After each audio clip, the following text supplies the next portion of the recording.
And we begin with breaking news here at 4. A jury in Carroll County, Indiana has found Richard Allen guilty of killing Abby Williams and Libby German in Delphi, Indiana back in 2017. ABC's Rena Roy has the story. A jury in Delphi, Indiana has convicted 52-year-old Richard Allen in the 2017 killing of 13-year-old Abby Williams and her best friend, 14-year-old Libby German. The girls had gone for a hike on February 13th. The crime gained national attention after police released an image of a suspect walking on a bridge and a clip of his voice, which was recovered from Libby's phone.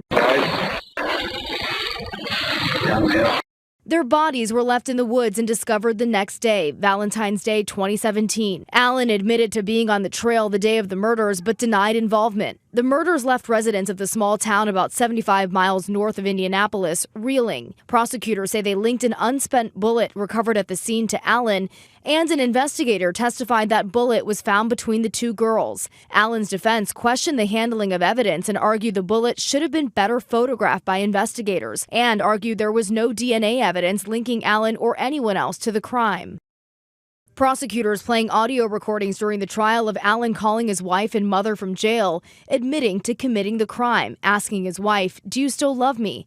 A psychologist testifying about a decline in Allen's mental health in prison after spending months in solitary confinement. As the defense had put forward, they're making the argument that this was a false confession. When you think of the Innocence Project, who looks at a lot of cases that involved confessions, I believe the most recent stat they have is that where DNA exonerates an individual, 25%, a quarter of those exonerees have a false confession. So I think a case like this is very prime for a reevaluation to see if those confessions were valid and to see what other evidence may or may not exonerate him. Allen, a former CVS worker, faces up to 130 years in prison. He's scheduled to be sentenced in December. Rena Roy, ABC News, New York.